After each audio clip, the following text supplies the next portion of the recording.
নির্ভুল তথ্য যদি পেতে হয় তাহলে কার কাছে যাব? জোরে কোন? আল্লাহর কাছে যেতে হবে। আর আল্লাহর কাছে না যাইয়া মানব সৃষ্টির রহস্য যদি জানতে যাই ডারউইনের কাছে, তাহলে আপনার মামু হবে সুন্দরবনের বান্দরেরা।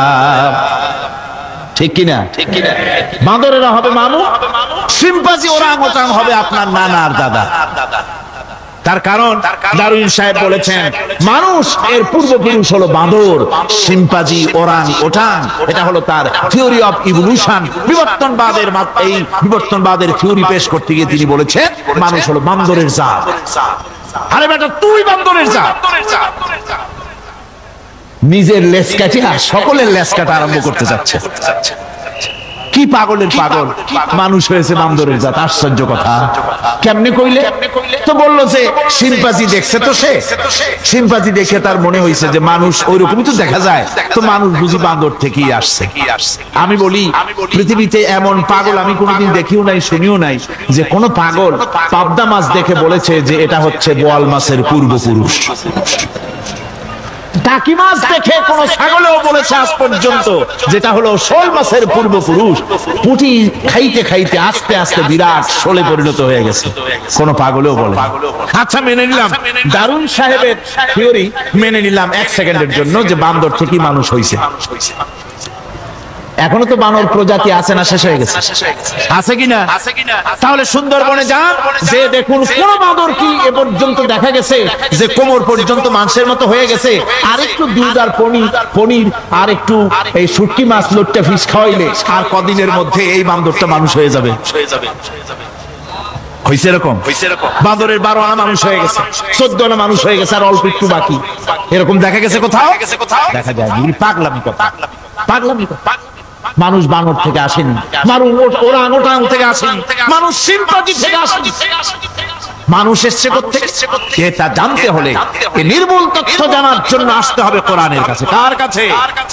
আল্লাহ রাব্বুল আলামিন তার হাবিবের মুখ থেকে মানব সৃষ্টি রহস্য তিনি উদ্ঘাটন করে দিয়েছেন। তিনি বলেছেন, দুনিয়াবাসীকে শুনিয়েছেন, ফালয়ানজুরিল ইনসানু মিম্মা খুলিক, খুলিকা মিন মাইন দাফিকিন ইয়াখরুজু মিন বাইনিস সুলবি ওয়াত তারাইব।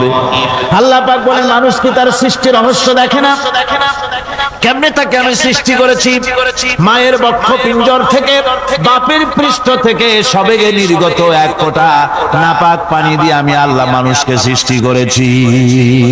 বান্দর থেকে নয়, ওরাংওটাং থেকে নয়, সিম্পাজি থেকে নয়, মানুষের অরিজিন মানুষ। আদম থেকে তোমরা জন্মগ্রহণ করেছো, আদম এসেছে মাটি থেকে, তোমরা এসেছো আদম থেকে। সুবহানাল্লাহ ওয়া বিহামদিহি। এটাই হলো মানব সৃষ্টি রহস্যের কথা আল্লাহ পাক বলে দিয়েছেন। অন্যত্র আল্লাহ বলেন, ইন্না খালাকনাকুম মিন তুরাবিন সুম্মা মিন নুতফাতিন সুম্মা মিন আলাকাতিন সুম্মা মিন মুদগা। নিষ্প্রাণ মাটি থেকে তোমার উৎপত্তি হয়েছে, আর এই নিষ্প্রাণ মাটি দিয়ে তোমাকে তৈরি করা হয়েছে। এগুলি মাতৃগর্ভের ভিতরে গিয়া নাপাক পানি ফোঁটা জমাট রক্ত হয়েছে, গোশত হয়েছে, তারপরে মানুষের আকৃতি দিয়েছি, আর এরপরে বাচ্চার আকারে মায়ের পেট থেকে আমি আল্লাহ মানুষ করে তোমাকে বের করেছি। সুতরাং মানব সৃষ্টি রহস্যের কথা বিজ্ঞানের সাথে যেটা সাংঘর্ষিক হবে কোরআনের সাথে, আমরা সেটা মানতে পারি না। আমাদেরকে মানতে হবে মূল জ্ঞানের কিতাবটা। মূল জ্ঞানের কিতাব কোনটা? জোরে কোন তো কোনটা? এখানে সব কথা আল্লাহ আল কোরআন। কোরআন শিখিয়ে মানুষকে আল্লাহ পাক সবচেয়ে বড় দয়া করেছেন, এর থেকে বড় দয়ার হয় না। কোরআন শিখিয়েছেন আমাদের, যার মধ্যে সমস্ত তথ্যের কথা আল্লাহ পাক বলেছেন। রাসূলের কাছে জিজ্ঞাসা করে কিয়ামত কবে হবে?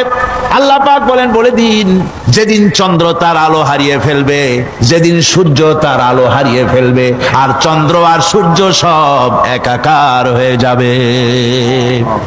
আদরা বলছে চাঁদে আলো থাকবে না, সূর্য আগের থেকে তার উত্তাপ এবং আলো স্তমিত হতেছে, এবং হতে হতে এমন এক পর্যায়ে আসবে যখন সূর্য আলো হারিয়ে ফেলবে।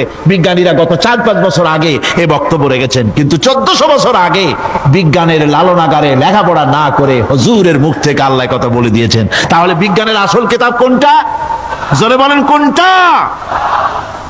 আল্লাহ পাক আরো বলেন ইজাশ শামসু কুবিরাত ওয়া ইযান নুজুমুন কাদারাত ওয়া ইযাল জিবালু সুজ্জিরাত।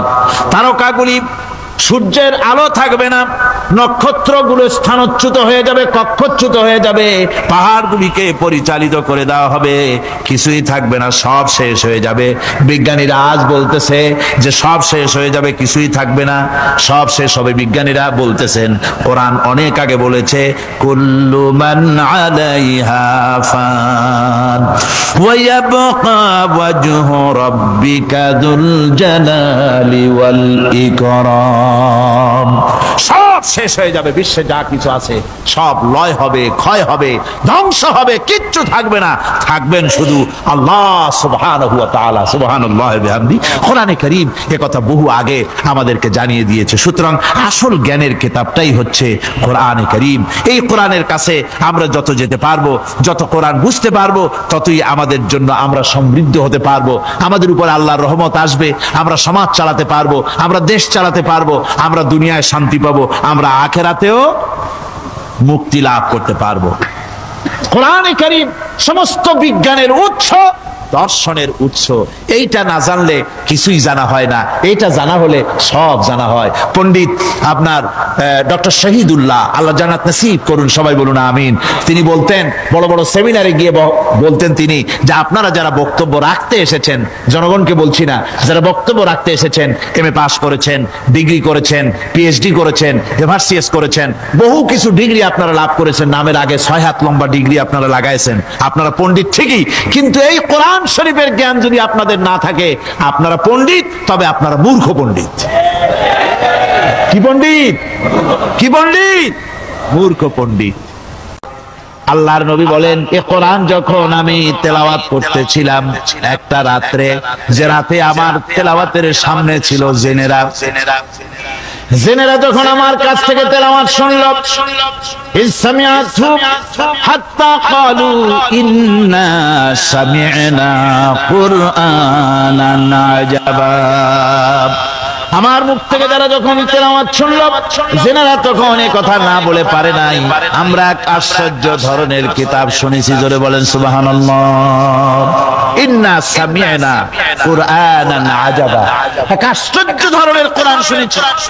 বলতেছে সেই সব জেনেরা যাদের বয়স 1000 বছর, 1500, 2000 বছর, 500 বছর, যারা জাবুর শুনেছে, ইনজিল শুনেছে, তাওরীত শুনেছে, সেসব জেনেরা বলছে ইন্না সামি'না কুরআনান আজাবা, আশ্চর্য কিতাব শুনছে। এমন এক কিতাব ইয়াহদি ইলার রুশদ, যে কিতাব শুনলে পরে শ্রোতাকে হেদায়েতের রাস্তা দেখায় দেয়, এমন এক কিতাব শুনলাম। আর এই কিতাব শোনা মাত্র ফামান্না বিহি, কোরআন শুনলাম আর ঈমান আনলাম। নবীজি বলেন, জেনেরা আমার মুখে তেলাওয়াত শুনে পড়ে নিল লা ইলাহা ইল্লাল্লাহু মুহাম্মাদুর রাসূলুল্লাহ। এই কোরআন এমন এক কোরআন, মান ক্বালা বিহি সাদাকা, যে কোরআন শরীফ থেকে যে কথা বলে সেই সত্য কথা বলে। কোরআন থেকে যে কথা বলে সে কি বলে? তার কারণ কোরআন এসেছে কার কাছ থেকে? ওয়া মান আসদাকু মিনাল্লাহি কিলা, আমি আল্লাহর চাইতে সত্যবাদী আর কে হতে পারে? আল্লাহর নবী বলেন, কোরআন থেকে যে কথা বলে সেই সত্য কথা বলে। আর ওয়ামান আমিলা বিহি উজরা, এই কোরআন যে আমল করবে তাকে পুরস্কার দেওয়া হবে, সে পুরস্কৃত হবে, দুনিয়ায় পুরস্কার পাবে, আখিরাতেও পুরস্কার পাবে। সুবহানাল্লাহ। ওয়ামান হাকামা বিহি আদালা, আর কোরআন থেকে যে বিচার ফয়সালা করবে সেই কেবলমাত্র সঠিক সুষ্ঠু বিচার কায়েম করবে, সোশ্যাল জাস্টিস সেই করতে পারবে, সুবিচার জাস্টিস কায়েম সেই করতে পারবে। ওয়ামান দা ইলাইহি হুদিয়া ইলা সিরাতিল মুস্তাকিম, আর কোরআন থেকে যে দাওয়াত দেয়, কোরআনের দিকে যে দাওয়াত দেয়, সেই কেবলমাত্র সঠিক সহজ সরল রাস্তার দিকে দাওয়াত দেয়। যেই দাওয়াত শুরু হয় পৃথিবীর মাটি থেকে আর শেষ হয় গিয়া জান্নাতুল ফেরদাউসে। প্রাইমারি স্কুলে ভিজিট করতে গিয়েছিল ইন্সপেক্টর, তারপরে প্রাইমারি না হাই স্কুল ভিজিট করতে গেছে। যায়া জিজ্ঞেস করছে ছেলেরা কি পড়ছো, বল ইতিহাস।